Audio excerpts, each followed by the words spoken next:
Doy gracias a Dios porque estuve mirando el teléfono y me di cuenta que algunos de los temas que están siendo enseñados o presentados ya los están viendo algunas personas en diferentes partes.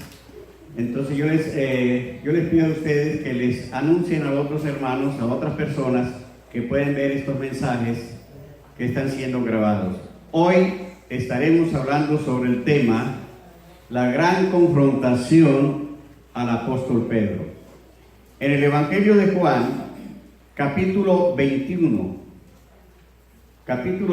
del Evangelio de Juan, y a partir del verso 15 hasta el 19,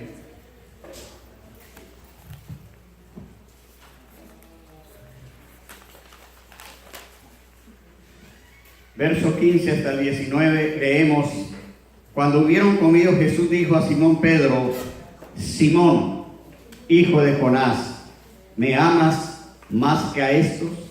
Le respondió: sí, Señor, tú sabes que te amo. Él le dijo: apacienta mis corderos. Volvió a decirle la segunda vez: Simón, hijo de Jonás, ¿me amas? Pedro le respondió: sí, Señor, tú sabes que te amo. Y le dijo: pastorea mis ovejas. Le dijo la tercera vez: Simón, hijo de Jonás, ¿me amas? Pedro se entristeció de que le dijese la tercera vez: ¿me amas? Y le respondió: Señor, tú lo sabes todo, tú sabes que te amo. Y Jesús le dijo: apacienta mis ovejas. Señor, pedimos que nos bendigas a través de su santa palabra en este día acerca del tema que vamos a tratar, para aquellos que tienen la oportunidad de escucharlo, y que podamos todos como uno aprender de lo que Jesús quiso decir con aquellas tres preguntas que le hizo al apóstol. Oro en el nombre de nuestro Señor Jesucristo. Amén. Al comenzar el servicio se leyó los primeros 14 versículos. Y si ustedes se fijaron bien, es una buena introducción al tema que vamos a tener. Jesús ya se ha aparecido varias veces a sus discípulos, a varios, algunos en grupo, a otros de manera personal, después de la resurrección, para enseñarles que realmente Él está vivo. Pero Él no lo hace solamente con este propósito, sino más bien lo hace con el propósito de afirmar la fe de aquellos que Él escogió para el ministerio. Y todos sabemos que entre los llamados al ministerio, Pedro es una figura principal. Principal no porque, como algunos dicen, haya sido constituido la base de la iglesia, porque nosotros sabemos que las bases de la iglesia, que los fundamentos de la iglesia son Jesucristo mismo. Eso lo dijo Pablo y Pedro también. Pero Pedro sí fue una columna de gran importancia en la iglesia primitiva, y llegó a convertirse más tarde en lo que fue el primer líder de la iglesia cristiana, antes que se convirtiera Santiago, el hermano de Jesús, el cual tomó el liderazgo, como la historia lo registra y la Biblia lo registra más adelante. Ahora, lo que leímos, o lo que fue leído al comenzar el servicio, nos ubica dónde estaban los discípulos. 7 de ellos se encontraban en el mar de Tiberias. El mar de Tiberias es el mismo mar de Galilea, solo que en la parte de Tiberias, que está todavía en Galilea, entonces allí en ese sector estaban ellos como pescadores. Y si uno toma un mapa y se fija, desde el momento que Jesús resucita y que Él está en Jerusalén, y nos trasladamos hasta el sitio donde están los discípulos, hay un recorrido bien largo. Tal vez pensándolo nosotros así en kilómetros, en millas, estaría a una distancia más lejos que de aquí a San Antonio. Entonces estaba bien lejos del lugar donde ellos se habían encontrado la primera vez con Jesús. Ahora, lo que yo quiero que veamos en este momento es los eventos que están alrededor de estos discípulos.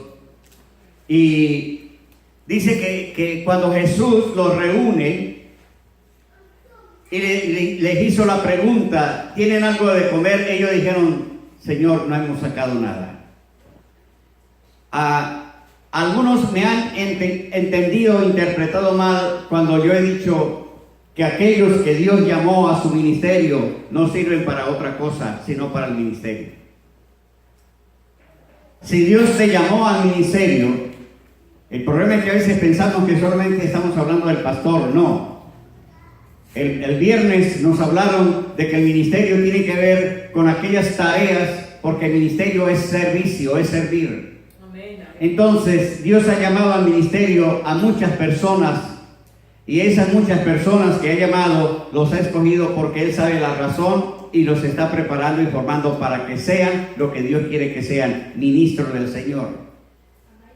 Ahora, ellos se encontraban en un lugar, vamos a decirlo, estaban desubicados. Estaban lejos del lugar donde debían estar. Y no solamente esto, estaban pescando. ¿Qué de malo estaba en que estuvieran pescando? Es que ese no era el sitio donde Dios los había llamado. Jesús los había llamado a otra cosa. Pero lo interesante de esto es, y yo quiero que se fijen en los primeros versículos del capítulo 21, que la situación de Pedro era una situación difícil, estaba desanimado él y casi todos.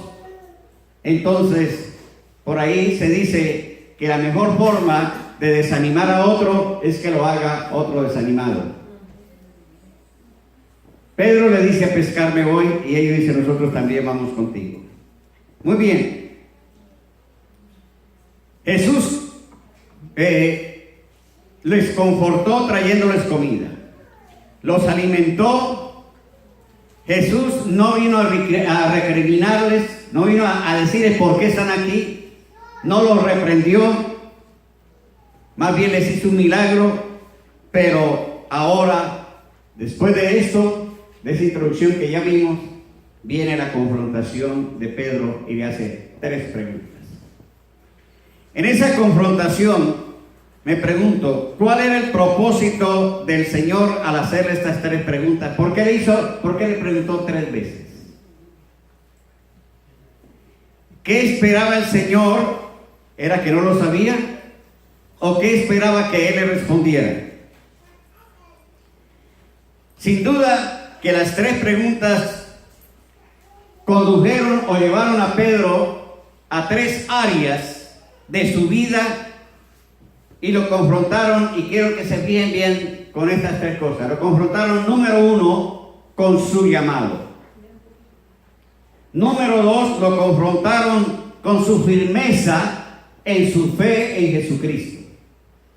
Y número 3, lo confrontó con su misión. Fíjense que la primera pregunta fue, ¿me amas más que a estos? ¿Cuál es esto? Aquí viene la primera confrontación, que es con su llamado. ¿Quiénes eran estos? Cuando el Señor llamó al apóstol Pedro y a otros más, en el capítulo 4 de Mateo, verso 19 y 20, está cuando Jesús les dijo a estos hombres, les dijo, sigan en pos de mí y yo voy a hacer de ustedes pescadores de hombres. Y ellos dicen que dejaron sus redes y le siguieron inmediatamente. Pero luego en el capítulo 9 del Evangelio de Lucas, el Señor Jesucristo hace un llamado muy comprometedor y muy difícil para aquellos que hemos dicho que le seguimos a Él. Seguir a Jesús es mucho más que venir a la iglesia cada domingo. Venir a la iglesia cada domingo pues resulta no solamente fácil, sino que para algunos se ha tornado una costumbre. Y algunos creen que con venir el domingo ya se cubrió todo, ya cumplí. Pero Jesús nos quiere llevar mucho más allá de esto en el momento que nos llamó. Y no solamente cuando llamó a Pedro, cuando nos llamó a nosotros.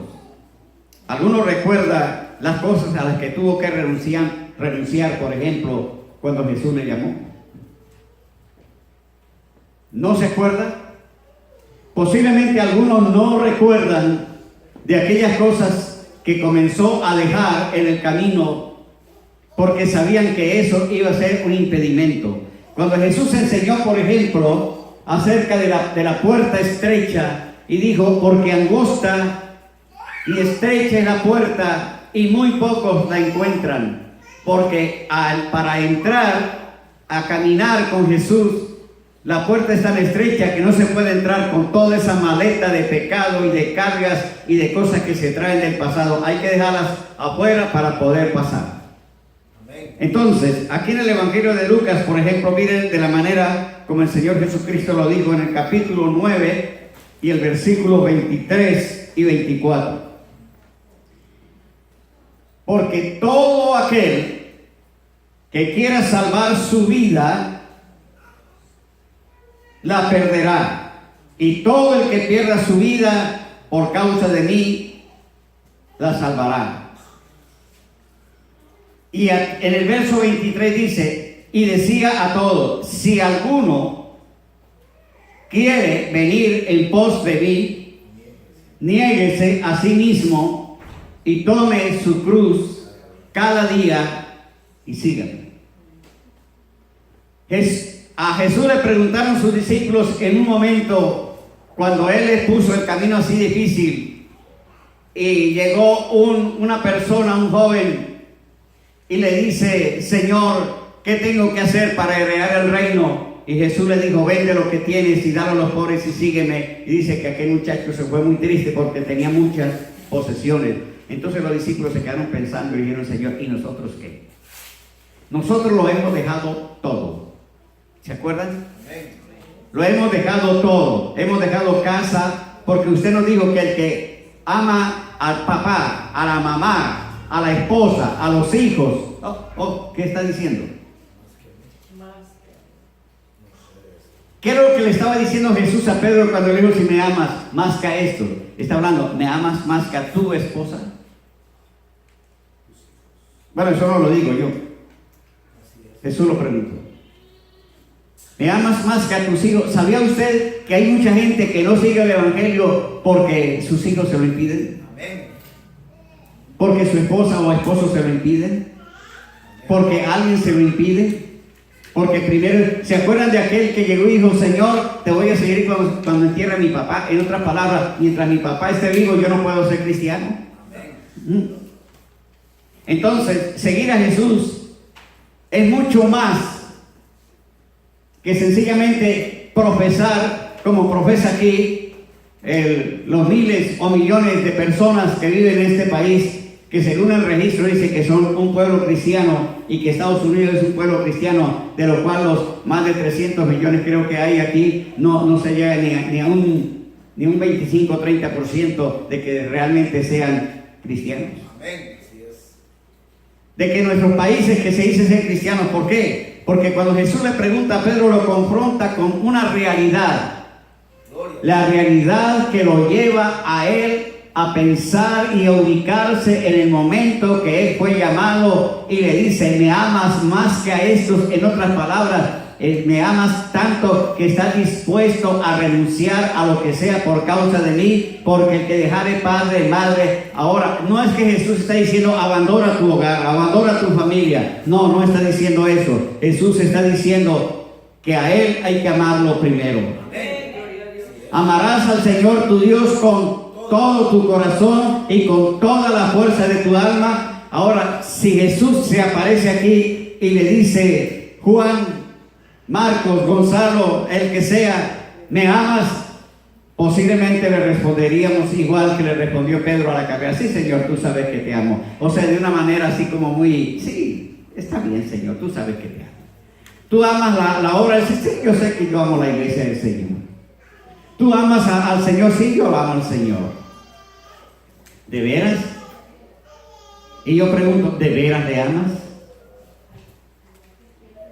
Ahora, en esta primera confrontación, donde es confrontado con su llamado, nos confronta a nosotros también. Porque el seguir a Jesús significa renunciar. Lo primero que hay que renunciar es a nuestro ego, a nuestro yo. Y yo siempre lo he dicho y lo he puesto de esta manera.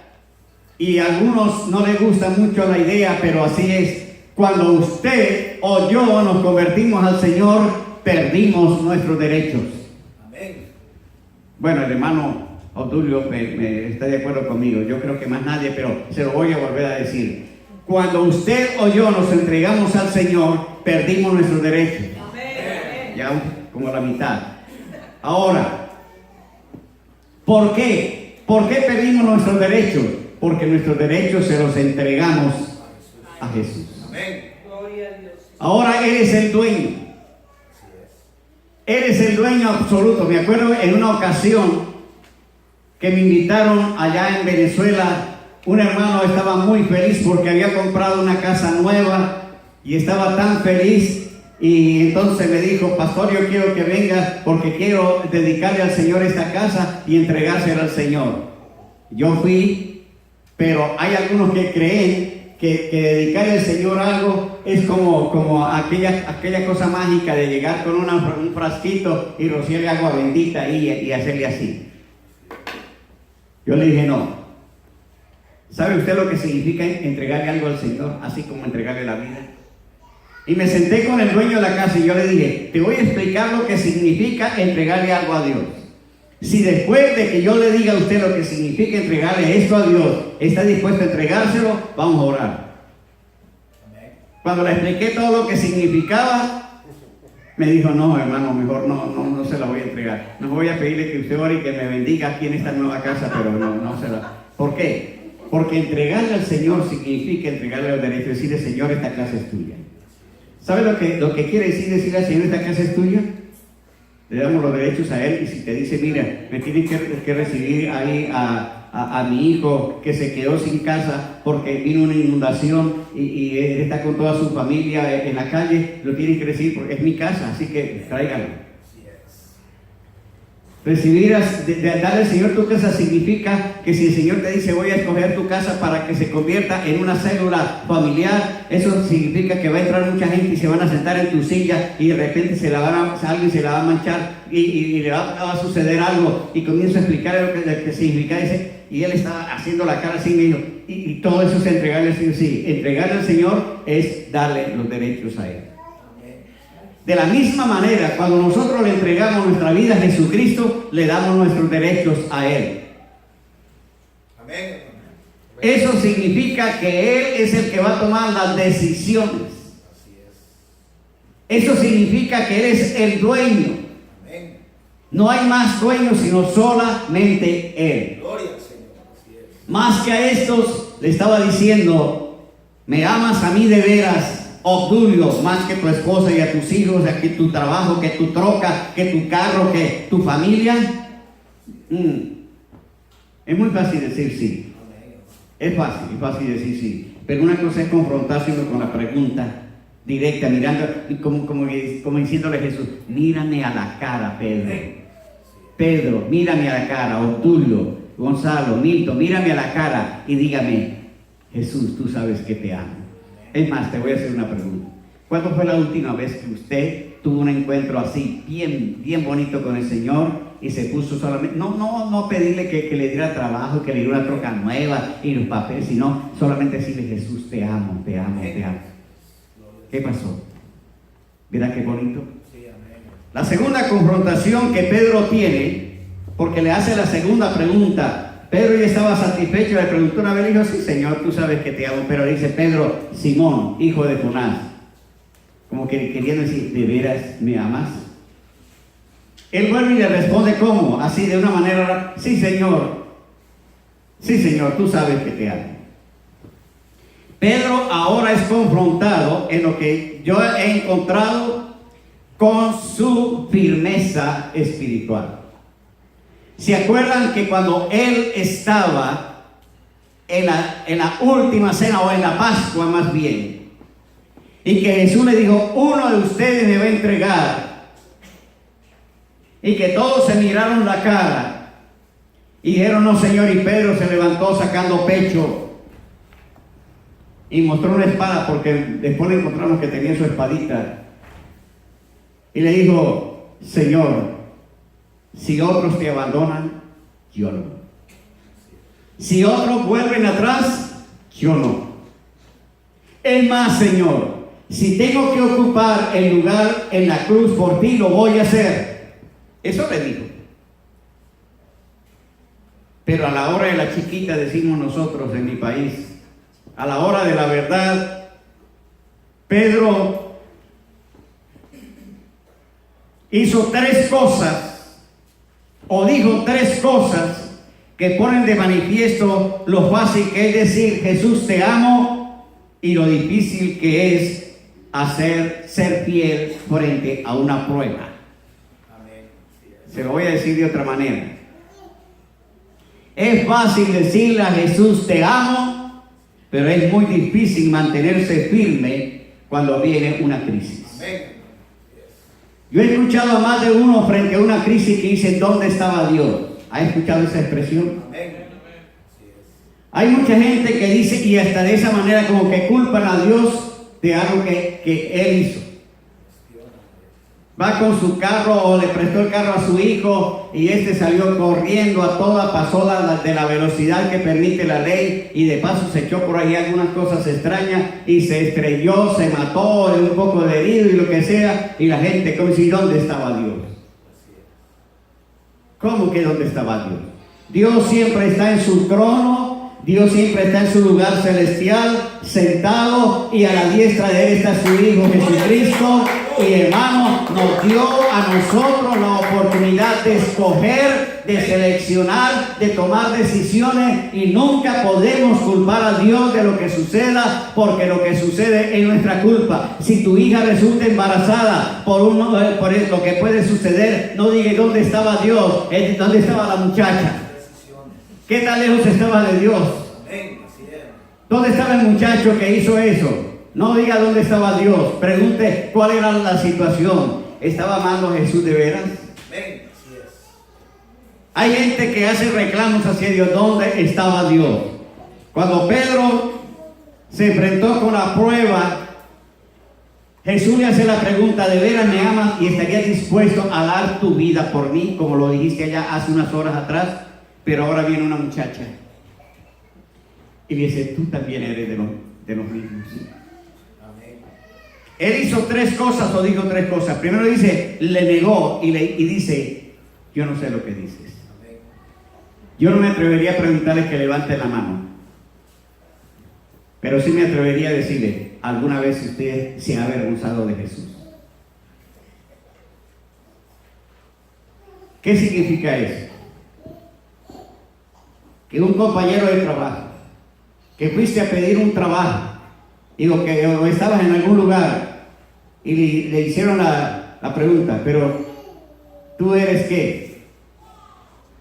Bueno, es que yo te he visto por ahí, dicen que tú vas y te viste por ahí una iglesita que hay. No, yo voy por ahí de vez en cuando, voy los domingos porque mi esposa me obliga y para no tener problemas con mi esposa, pues yo voy con ella y ahí le digo: pero yo no sé quién es. ¿Y sabe qué gente así? Otro le pregunta al vecino: ay, ¿tú eres cristiana? Bueno, pues no sé qué decirte, pero me parece que tú estás equivocada con esa pregunta. Y así hay gente que le niega a Jesús de una manera fácil. Lo niegan por cualquier cosa. Jesús dijo en una ocasión: el que se avergonzare de mí o de mi palabra delante de los hombres, yo también me avergonzaré de él delante de mi Padre que está en los cielos. Mire cómo la puso él, no la puso fácil. No avergonzarme de Jesús es vivir la vida cristiana y decir a todo el mundo que me lo pregunte: ¿tú eres un hijo de Dios? Sí, yo soy un hijo de Dios, lavado con la sangre de Jesucristo. Y Pablo, cuando lo confrontaron con esa pregunta, dijo: no me avergüenzo del evangelio, porque es poder de Dios para salvación a todo aquel que cree, al judío primeramente y también al griego. No me avergüenzo. ¿Por qué te avergüenzas tú entonces? La segunda cosa que hizo Pedro fue decir que no le conocía. Y eso lleva a mucha gente a pensar, o me lleva a mí a pensar, que la razón por qué mucha gente niega a Jesús es porque realmente no le conoce. Están en la iglesia. Tal vez cayó en sus manos una Biblia, por ahí por accidente. Tal vez le gusta ir a los cultos. En mi país, yo no sé en otro, voy a hablar del mío. En mi país, los templos se llenan lo que es en Semana Santa y en Navidad y Año Nuevo. Son las tres fechas que se decía que eran cuando la iglesia estaba más llena. Y la gente va porque le enseñaron en la iglesia tradicional a asistir a misa los domingos y los días de guardar. Así que si ya vas esa fecha, ya está todo listo. Pero conocen a Jesús. ¿Saben quién es Jesús? ¿Saben quién es Jesucristo? Cuando Él les pregunta a sus discípulos, ¿y quién dicen los hombres que es el Hijo del Hombre? Dice que algunos respondieron de distintas formas, dijeron que era Elías, que era el otro, o era el profeta. Pero Él los confronta y dice, ¿y ustedes? No vamos a hacer la pregunta a los predicadores modernos de hoy, ni al que va por la calle vendiendo helados, ni esas cosas. Les pregunto a ustedes, ¿quién dice que soy yo? ¿Qué dijo el apóstol Pedro? ¿Verdad que es bonito cuando nosotros estamos de rodillas delante de Él y podemos decir de la misma manera, Señor Jesucristo, tú eres el Cristo, el Hijo del Dios viviente, el Mesías, el Salvador, el que fue a la cruz y murió pero resucitó. Tú eres el Mesías, Señor. Tú eres el que esperamos que va a venir un día de esto, porque no es algo que lo creemos a ciegas, como decíamos hace 8 días. Es una fe que está enraizada, sí, en la palabra, pero también está enraizada en los hechos que Jesucristo ha hecho en nuestra vida, porque ¿quién puede negar lo que Jesús ha hecho en su familia y en su vida personal? Y lo tercero que cae Pedro es que comenzó a maldecir. Al maldecir, él estaba queriendo infiltrarse o meterse con la gente del vulgo, con los que estaban haciendo eso, hermano, porque es más fácil estar entre la gente y ser parte de esta gente que ser diferente. Jesús siempre nos enseñó que nosotros estábamos en el mundo, pero ¿qué cosa? Que no éramos del mundo. Hoy en la clase aprendimos una cosa, y es que la Biblia lo dice desde muy atrás. Hermanos, pueden decir que México es el peor país del mundo, que Colombia es el peor país del mundo, que eso no sirve para nada, que eso no sirve para nada. Pero que no me digan a mí que Jesucristo es mentira, que no me digan a mí que Jesucristo es lo peor del mundo, porque ahí sí debemos poner nosotros bravos y pelear por eso y decir, eso no es verdad, Jesucristo es el Hijo de Dios. Y no unirnos con los que están maldiciendo. En este momento hay gente que está maldiciendo, pero nosotros fuimos llamados a bendecir, a bendecir, a bendecir, a bendecir, a bendecir, a bendecir el nombre precioso del Señor, nuestro Dios, y decir, Él es el Cristo, el Hijo del Dios viviente. Y la tercera vez que Pedro es confrontado, ahora es confrontado con su misión, con su llamado. Y es cuando el Señor le dice, Simón, hijo de Jonás, ¿me amas?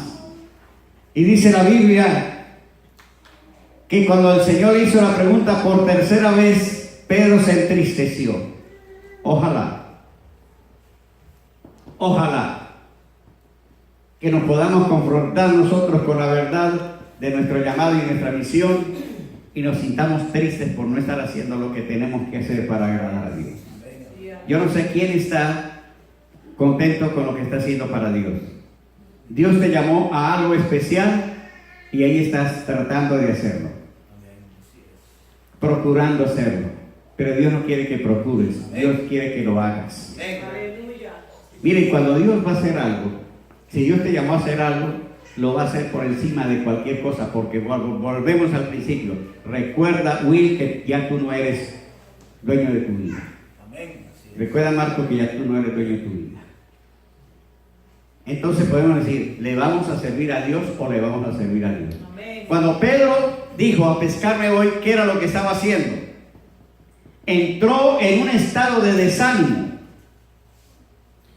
Y si nosotros nos ponemos frente o al lado del apóstol Pedro, o nos ponemos en el lugar de Pedro, podemos decir: Pedro, tú tienes la razón.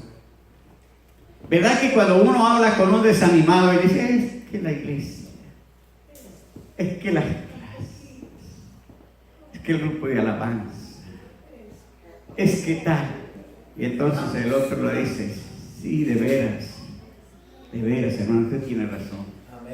No, yo mejor me voy a ir de la iglesia. Voy a buscar una iglesia que sea mejor que esta.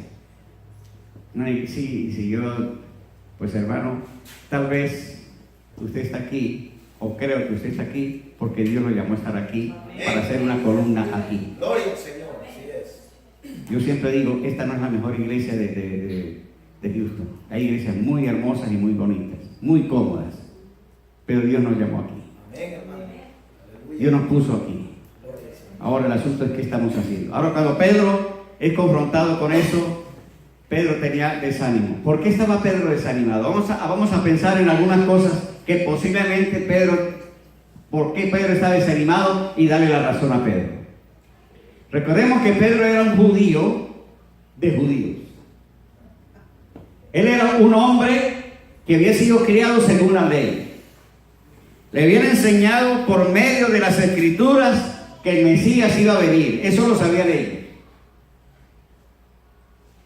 Es más, estaban esperando inminentemente la venida del Mesías.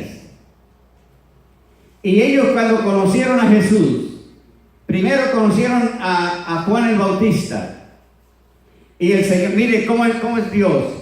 Para que la gente no pusiera los ojos en Juan el Bautista y se equivocaran, Dios le mandó quitar la cabeza. Yo quiero decirles, hermanos, que cuando alguien le hace estorbo a Dios para alguna cosa, Él va a hacer lo que tiene que hacer. No me digan qué, pero ahí no hay que decir qué hacer. Con dolor uno se pregunta: ¿y por qué murió Juan el Bautista? Porque los ojos de muchos estaban ya en que Juan era el Mesías. Y él lo había dicho: conviene que él crezca y yo mengue, pero ellos no creían eso. La gente no era así. Entonces queda Jesús. Y Jesús, al estar presente, les habla y él aclaró que era el Mesías y se lo dijo varias veces.